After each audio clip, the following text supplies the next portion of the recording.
Hi everyone, this is Dan from headmania.org, and today we're going to talk about a new pair of headphones that I found recently, new for me at least. I'm talking about the KLH Ultima 1.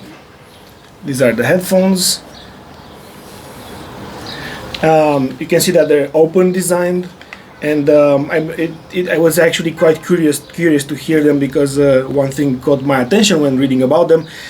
They have a pure beryllium driver, and I have some experience with pure beryllium drivers because in the past one of my favorite speakers that I actually owned was the Electra 1028 from Focal, and they had a very, dear sound to me and to my preferences, and they had a beryllium driver, and I quite enjoy that experience with the treble region, but well, how it was integrated and how the treble sounded. Of course, I enjoyed the overall sound, but that's when beryllium caught my attention.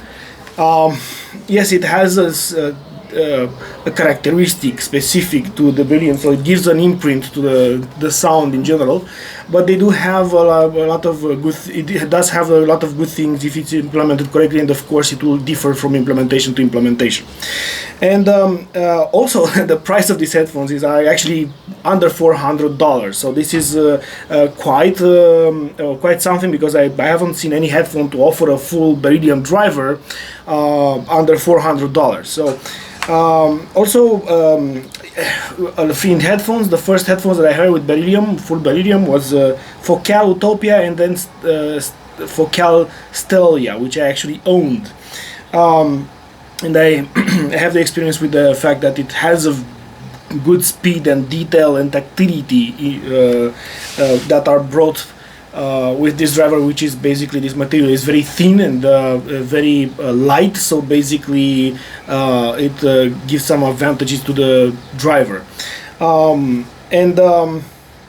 Let's look a bit of on the headphones and take a look and see how they actually look. I mean, if you look at them, they basically have a well done build quality. They have a wood panel here. I mean, this is a cup from wood, and I thought it was plastic, but no, it's actually wood, but it's very thin. The headphones are actually quite on the light side. I mean, they're not heavy at all. They only have 340 grams, so they're light on your head. That's good. Be aware by the fact that these the ear cups are kind of small, and if you have big ears, you might have some issues with them. In my case, they fit quite nicely. In general, the comfort is good, and I have no complaints in this area. Now let's talk a bit about the sound itself. So first of all, I'll start with the bass, which is actually a very fun experience. It's a good presence. It has a good punch. It has a very good sub-bass presence, and it quite takes the stage a lot of times. But there's something that I feel that could be better here, and the fact that the sub bass is very present also presents some bloatness, and the speed of the bass is not the best, especially in the sub bass region, and you will see this in the measurements. If you wanna look at the measurements, click the link below and go to my Headmania website where I will publish the results there. Bear in mind that the other parts of the measurements actually look quite good, and over 70 Hz, because the problems on the distortions, which are a bit high on the sub bass, I mean, they go even between 1 and 5% below 70 Hz, and after 70 Hz you'll see that the headphone actually have a very clean frequency response. And also the other parts of the measurements don't look good. Even the spectrogram looks good. You don't have any ringing or something like that present there. So Yeah, the bass is fun. It's fun. I mean, it takes the stage. It's present. You can listen to a lot of type of music with it. It's kind of a bit bloaty. I mean, in terms of if you compare it to high-end headphones, I would prefer more speed and clean in terms of sub bass. But considering the price and the other aspects of these headphones, I think it's a good compromise.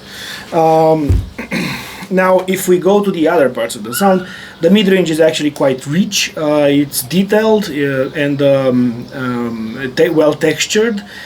The vocals are quite present as well. Not present. They're quite detailed as well. They have a clean presentation when it comes to the vocals themselves.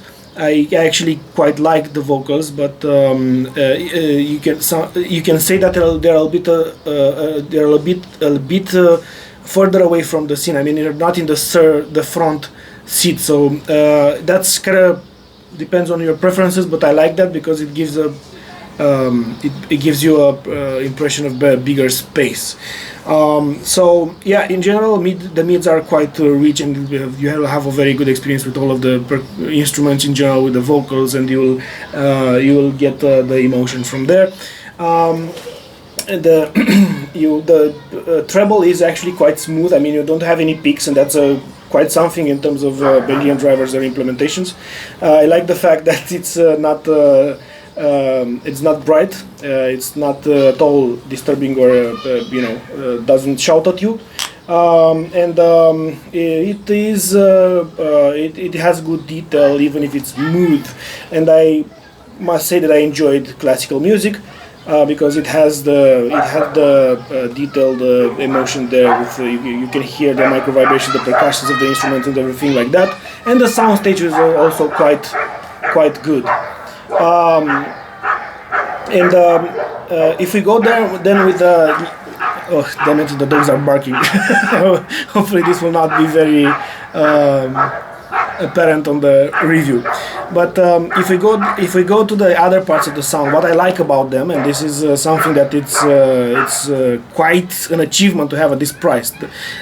This basically the speed, the tactility, and the dynamics are quite good on these headphones, and details as well. So basically you will get a lot for $400 or under $400,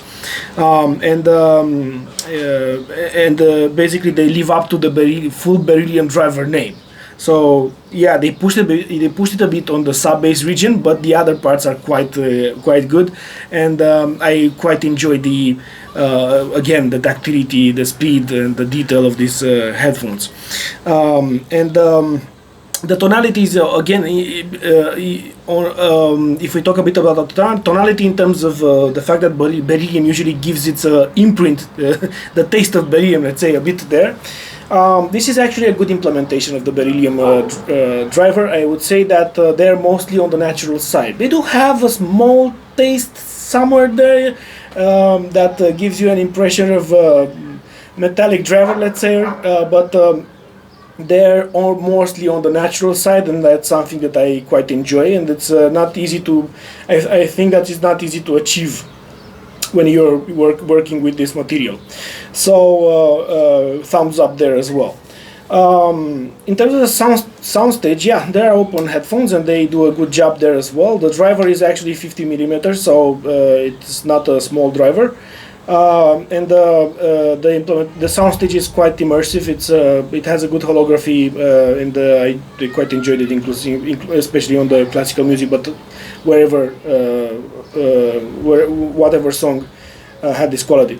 And so overall, I actually enjoy these headphones, and I'm happy that I had the opportunity of listening to them. I think that under $400, they do a great job, and they're good headphones in general. So if you have the opportunity of listening to these headphones, I definitely think you should give them a try and see if you like them, because they are good headphones. Thank you for watching, and see you in the next one, guys. And by the way, please subscribe and hit the like button if you want to see more.